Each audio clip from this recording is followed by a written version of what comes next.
So I'm going to just very quickly, we have a lot of topics that we are going to cover today. I put it always in 15-minute slots, so to always give, as I said, a short flashlight of a thought, of an impulse, etc., and then you'll have the time afterwards to talk to some of the speakers in deep dive sessions.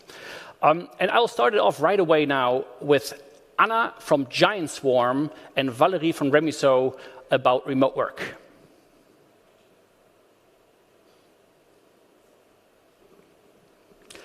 Anna, Valerie, great to have you. Remote work is something that everybody's talking about, and it had to be in this culture track. So when I thought about remote work, and everybody probably has done some kind of remote work in the last time, or in the last 1.5 years, I thought, who can tell me something about remote work that was before everybody was talking about it? And Anna is probably one of she's the VP of people at Giant Swarm, and they are doing remote first since 7 years, I believe. And then Valerie is doing a startup specifically on the topic of how to make remote work work. So I'm very happy to have you two with us today. Hi, Manuel. Thank you for the invite. Really great. We only have something like 14 minutes now, so I'm gonna dive right into it. If you look at remote work right now, people are thinking, "Hey, pandemic is almost over. Where is it going to be headed?" What is your view on remote work? Was this just a short trend, or is this going to stay? I truly believe it's going to stay.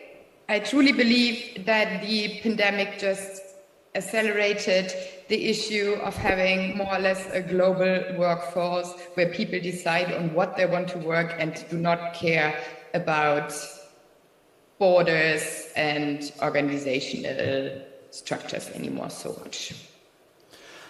That's also what I agree. Yeah. So that's also what I'm hearing quite a bit.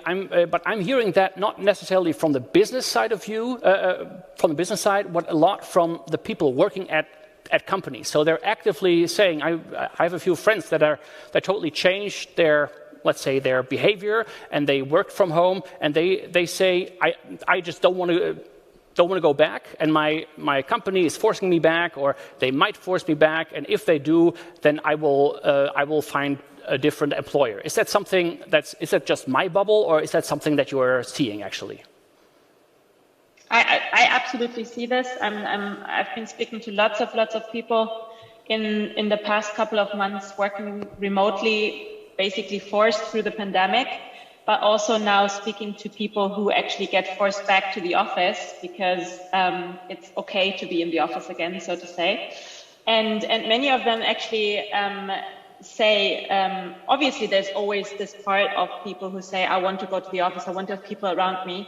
But there are many that also say, I want the flexibility. I don't understand why for the past 1.5 years I was able to work. I was actually more productive than I was before, and people still want me to go back to the office. I hear this a lot, and there are a couple of reasons for it. One of them, I think, is because companies believe, or many company leaders believe, especially when they enjoy being in the office, that culture is something that cannot be built remotely.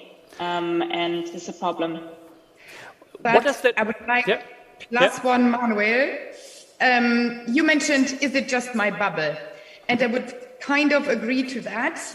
We are talking about basically companies where you as an employer cannot be an asshole, because if you do not behave with the flow, if you do not start to implement these new work in brackets method, you just won't get employees in the future. But this does not apply to each and every person working in the world right now. We have to concentrate on this, and we have to be aware. Yeah. It's about employers who cannot be assholes.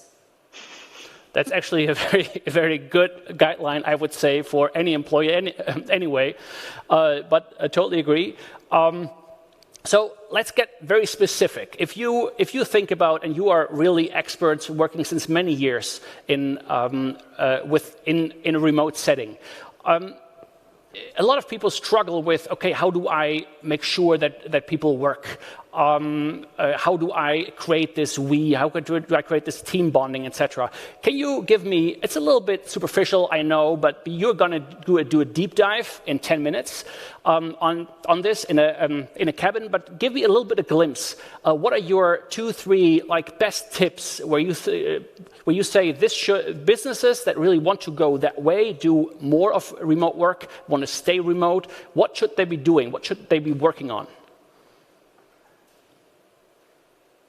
Anna, you want to go ahead or should I? Okay, I can start. Let's go with 3 points, 3, yes, until the deep dive superficial tips and tricks. First of all, leaders need to accept to let go. There is more black box in a remote environment, even if you create the best structure to avoid that. A huge part of your work will be working on empowerment. This is something that I'd like to advise. And you need to work on be way more direct, because reading between the lines in a remote environment is a challenge. I would actually add a few things, starting with, I think remote work means you need to communicate more asynchronously.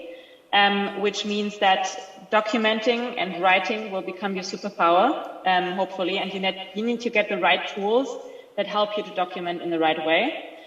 This is one thing. For instance, in our team, it's actually the first tool that we ever paid for is Notion, for instance, a very good tool to kind of structure your knowledge. And if this is not transparently open to everyone, I think Anna also mentioned she has an open Slack channel, for instance, everything should be open there, and it's very important for them because if people don't know what is being communicated, then they feel left alone, right?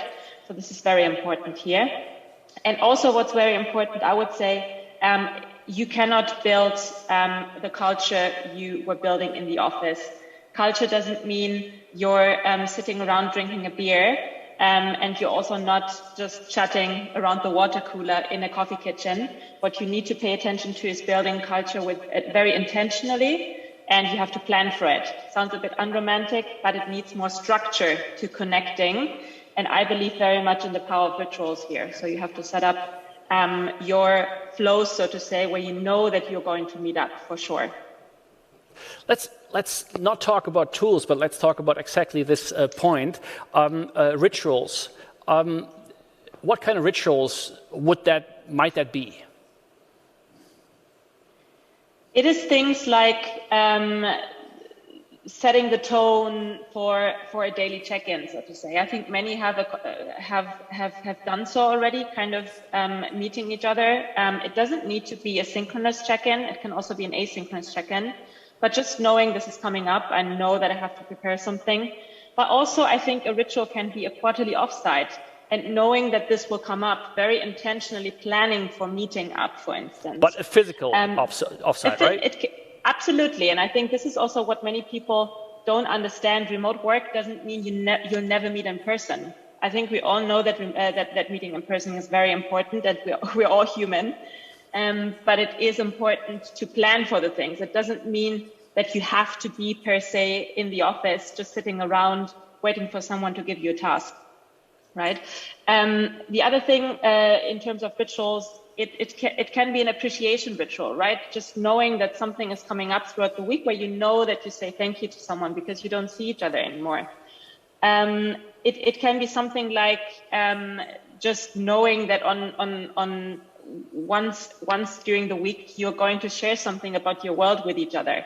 And you know that this is something that is coming up that you look forward to, that everyone is aligned on, that you know that you want to actually connect also on a personal level, and that you also share something that is outside of your world, because you actually, I think what's missing remotely is really not so much the physical space, but it's the context for each other. And you need to proactively provide this context so you can actually work together well. Yeah, and one add-on when it comes to designing the rituals, in the very beginning of us being remote, we had the tendency to transfer real life into remote. And now we've reached a point where we just change it around. We thought about, okay, what can we do in remote, what in an on-site office would not be possible? And then there is a second layer. When you design your rituals, you have to take care about certain remote specifics. Simple example, more than 10 people in a hangout, then you have the two big extroverts talking and all others are silent. You have to take care of these things. You have to find different channels. Expressing yourself in reading becomes way more important. And these things are super important. Check out spaces you need in a remote environment. I guess many of us during the pandemic who worked remote for the first time experienced, wow, we get so efficient. Meeting starts at 3 and we start working at 3. This is good, but if you do that in the long run, you will learn, there need to be space. You need to work with moderators way more. You need to include icebreakers that people find way to settle in. Wonderful. As the last topic, I quickly, because your deep dive is going to start in four minutes, so I quickly want to touch upon what does that mean actually for the leaders of the company? Remote leadership, what does that mean? How do they have to change? How do they have to behave, adapt? I think Anna framed it very nicely earlier. I think they need to let go and they need to trust their employees to do their work. And I think if you work with we don't want to talk about tools, but if you have the right tools in place and the infrastructure that enables you to actually measure progress and setting goals in the right way, then you don't have to worry about people not doing their work. Because if you settle for something and agree that you're going to achieve a certain thing in a certain time, then it doesn't matter when this person has been working and it doesn't matter what the person has been doing to get there. And I think this is a mindset shift that needs to that probably needs a bit of progress and to kind of not be worried about that if you don't see someone, that this is the only way how a good working relationship can be set up. I mean, in general, you can be a bad leader in an on-site and in a remote company. And I think we all have a similar understanding of what is a good mindset. But in remote, the letting go, I think, is a very important point. In addition to that, remote very often means becoming more international. You need to be aware of cultural differences, cultural habits. And you need to be way more direct. This is something we should not underestimate.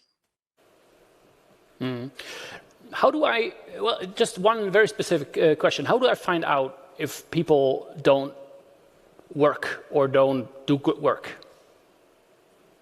Because I need to let go, I need to trust. Just very specifically, that's a fear that a leader might have to just say, okay, maybe they are not working, they're playing golf, whatever, or they surf.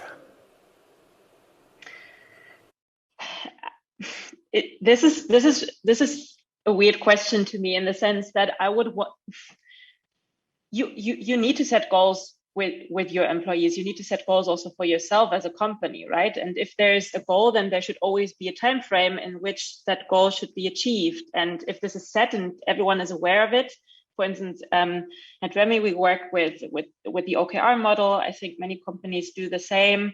And there are a couple of tools that help you to actually measure progress. And also by doing regular check-ins, as mentioned before, and updating each other on progress, that can be synchronous, that can be asynchronous, then you do know what people are working on. Obviously, you don't know what they do in every specific minute of their day, but I think this is not important if they're able to meet that goal.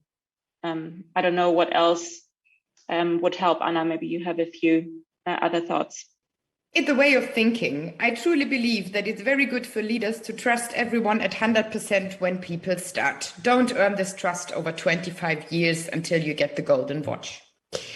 But we are humans working together, and maybe trust level will lower due to different reasons. You don't see the employee anymore. He's not joining to meetings, so he does a bad performance. And there you can trust your gut feeling that something is wrong regarding performance. This comes through several lines, whichever company structure you established. And then, and this is the important part, let's not per default think that it's the fault of the employee. Let's first think it's the fault of the organization, and that it's the organization's job that everyone gets back at the trust level of 100%. I think this thinking model solves half of the problem that occur in a workspace. Wonderful. Thanks so much. Our time is up. I could chat for you for an hour longer, probably. I really also love this topic. Anna and Valerie are going to be in the cabin right now after this session, doing a deep dive on everything. Bring your questions, ask away. They are going to be in the cabin right now. Thank you very much. Thank you, Manuel. Thanks.